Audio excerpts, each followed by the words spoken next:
Parque Temático Tierra Santa.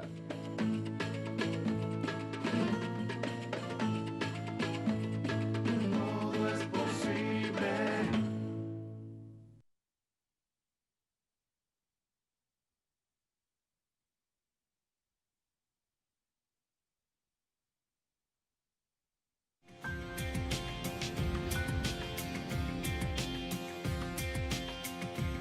Hola, ¿qué tal? Bueno, nuevamente analizando la situación económica, financiera y social de la Argentina, y hoy nos vamos a detener en un tema, me parece bastante peculiar, particular, que tiene que ver con la provincia de Buenos Aires, por dos motivos. Primero, para ver cómo está el nivel de la actividad económica, y segundo lugar, esta polémica que se ha suscitado en relación a los barrios cerrados, que, bueno, no están declaradas las construcciones que han hecho, y eso ha abierto una polémica bastante importante y por eso nos pareció totalmente pertinente poder conversar, poder dialogar con el director de ARBA, que es la agencia de recaudación de la provincia de Buenos Aires, Carlos Giral, justamente para poder indagar sobre estos temas. Buen día ante todo, gracias por este diálogo, esta entrevista, y como recién anticipé, bueno, ¿cómo viene la recaudación de este mes, teniendo en cuenta que ha habido mayor flexibilización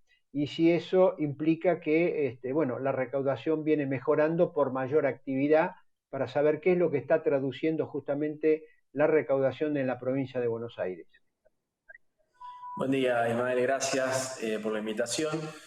En cuanto a la pregunta concreta sobre el nivel de recaudación, lo que estamos viendo es efectivamente una recuperación de la recaudación de ingresos brutos. Lo estamos viendo a partir de mayo de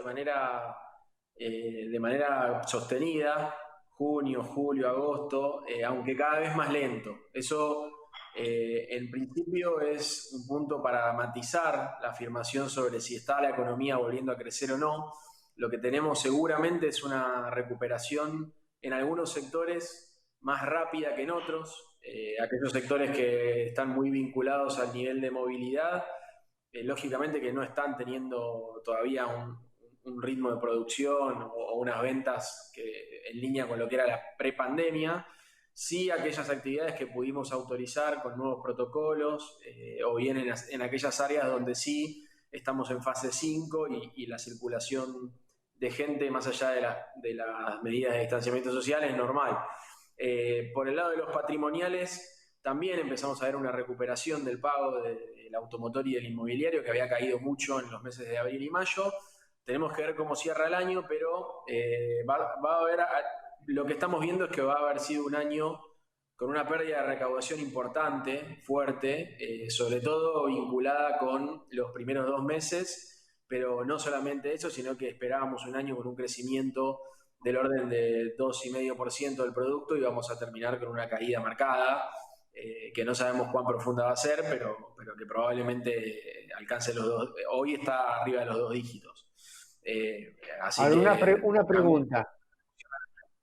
Sí. Una pregunta, la recaudación de este mes en relación a, digamos, al periodo prepandemia, ¿en qué nivel está? ¿Está cuánto más abajo para ver todavía la distancia que hay respecto de una situación que era normal? Ojo, teniendo en cuenta que el 2019 fue un año muy, pero muy recesivo, después de un 2018 también recesivo, con lo cual también estuvo afectada la recaudación. Mira, estamos proyectando cerrar el mes en torno a los 41 mil millones de pesos de recaudación total, y un mes normal, lo que esperábamos antes de la pandemia, hubiera sido entre un 10 y un 15% más que eso. Estamos con una caída de 10 puntos, vamos a decirlo así, con una inflación que, si bien viene desacelerando, todavía está en torno al 30 y pico por ciento, que es lo que va a cerrar punta a punta, ¿no? Con lo cual es una pérdida de recursos realmente marcada, que nos indica que la economía ha caído muchísimo, la crisis es profunda, aunque, como bien hablábamos antes y vos decías, estamos en un proceso de recuperación que no sabemos si finalmente va a ser una reversión de la caída, pero seguro estamos acortando la distancia o amortiguando la caída. No sabemos si la recuperación se va a sostener o no, pero esa es la situación actual. Para tener una idea de dimensión, recaudamos 41 mil, esperábamos recaudar en torno a los 45, 46 mil millones de pesos por lo menos. Claro, pero esto en pesos nominales. En pesos nominales, exactamente. Por lo tanto, en términos reales, podemos llegar a tener quizá una caída del orden del 25-30% respecto del año anterior. Y cuando miremos el año completo, la caída de la recaudación en términos reales va a estar en torno al 15, entre el 15 y el 20% probablemente. Nos ubiquemos en ese lugar.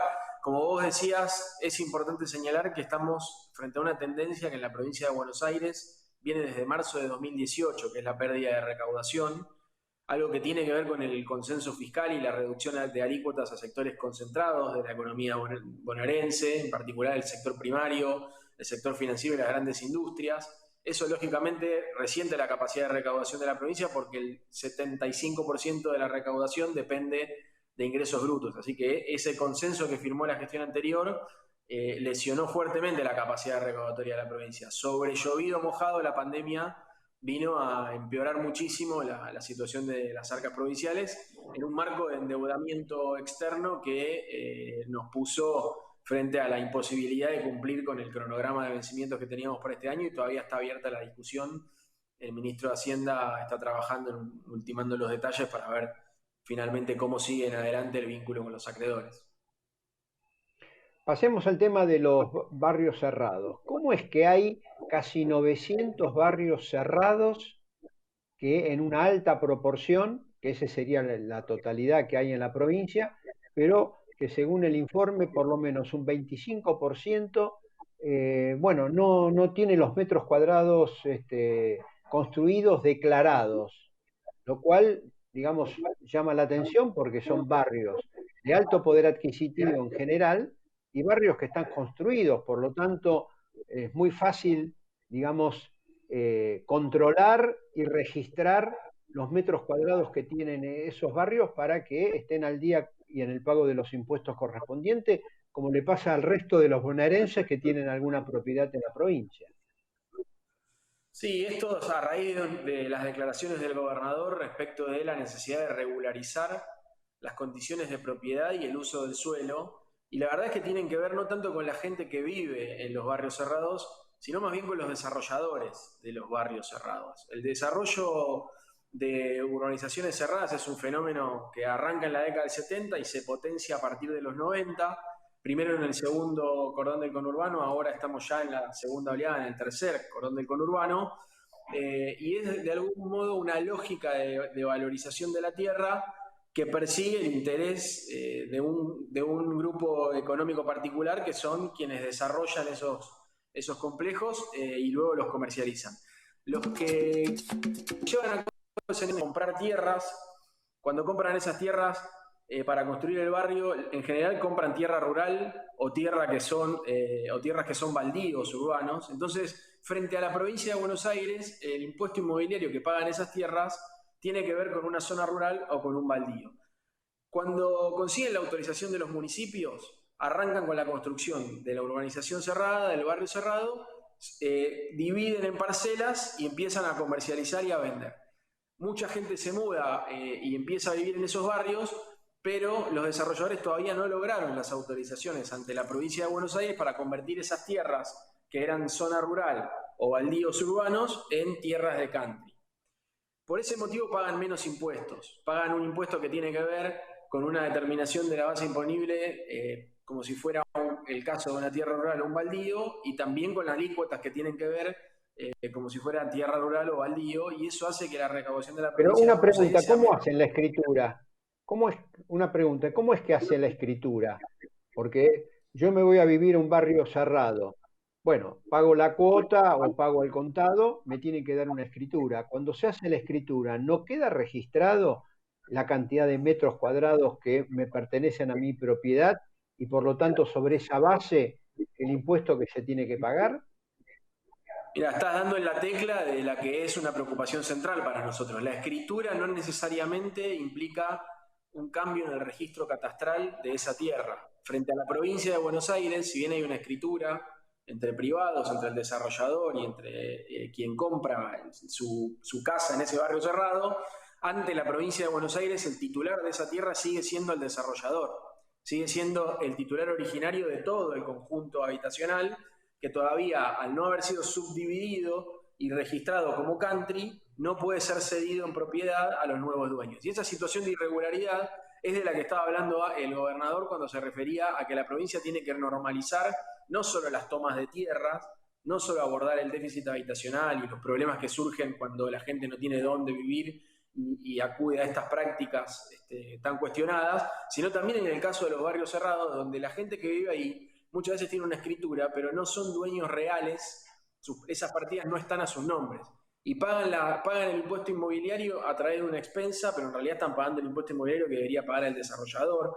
Entonces, desde nuestro punto de vista, hay que hacer un trabajo muy, muy fuerte, enfocado, claro, conciso y acelerado para regularizar la situación de los barrios cerrados, para que la gente que vive ahí pueda tener esa partida a su nombre, sean realmente propietarios de esas tierras, y para que la provincia recaude lo que tiene que recaudar. De los 871 barrios cerrados que hay en la provincia de Buenos Aires, 230, un 25%, tributan como si fueran zona rural o baldío, en lugar de tributar como country. Y eso implica que la gente que vive en esos 230 barrios no puede poner esas partidas a su nombre en tanto registro en el catastro de la provincia de Buenos Aires, y es una situación irregular que tenemos que trabajar en resolver y que estamos trabajando para resolver desde que asumimos, y que es un problema de la provincia histórico, no es un problema nuevo, no es una novedad para nosotros, ni tampoco para las gestiones anteriores. Con lo cual, lo que hay que hacer es plantear que existe el problema, ver, caracterizarlo, entender cómo se resuelve y resolverlo, y eso es lo que estamos haciendo. No es que estamos comentando la realidad, sino que es parte del trabajo que estamos haciendo. Lamentablemente se corrió el foco, se achicó mucho, se empobreció mucho la discusión, y en lugar de debatir sobre qué tipo de ciudades queremos y cómo queremos planificar el desarrollo de las ciudades y de la trama urbana, terminamos discutiendo algo absurdo, que es si estamos a favor o en contra de las tomas o la propiedad privada, que es un nivel del debate que le interesará mucho a una oposición que está en modo grieta, pero no a nosotros. A nosotros nos interesa resolver los problemas de los bonaerenses, y los bonaerenses viven en esos barrios también, y en eso estamos trabajando. Como tenemos que ir cerrando, en segundos, ¿cuánto deja de recaudar la provincia por esta irregularidad que usted acaba de mencionar? Estimamos que son 1.500 millones de pesos al año lo que dejamos de recaudar por esa irregularidad de esos 230 conjuntos urbanos cerrados, a lo cual se suma después, sí, ahí sí, una evasión que tiene que ver con metros cuadrados no declarados en la totalidad del conjunto de los barrios cerrados, que estimamos en torno a los 200 millones de pesos por metros cuadrados no declarados, piletas, ampliaciones que nosotros detectamos con imágenes satelitales y que estamos procediendo a fiscalizar y a notificar a los dueños para que rectifiquen las declaraciones juradas, pero eso va por otro lado. Pero son 1.500 millones de pesos por la irregularidad de los 230 barrios cerrados, más los 200 millones de pesos sí por evasión de metros cuadrados sin declarar. Le agradezco mucho, creo que lo vamos a estar convocando nuevamente para ver cómo sigue este tema, porque me parece que tiene enorme importancia. No puede ser de que el que vive en un barrio, el que vive en una modesta casa en la provincia esté pagando impuestos inmobiliarios acorde a la evaluación fiscal de ese terreno o de esa casa, y que barrios que en general son de alto poder adquisitivo quizá estén pagando menos de que alguien que vive en un barrio mucho más modesto. Le agradezco mucho, sí, y le reitero, seguramente lo vamos a estar molestando nuevamente para dialogar con nosotros sobre todos estos temas que son cruciales para el desarrollo no solamente de la provincia, sino para el desarrollo urbano en general. Necesitamos el compromiso de los desarrolladores para normalizar la situación y que la especulación de un grupo económico específico no se ponga por encima de los intereses de los bonaerenses y del Estado provincial. Así que en eso contá con nosotros cuando quieran hablar del tema, vamos a seguir trabajando, te podemos contar novedades. Bueno, muchísimas gracias. Hasta luego.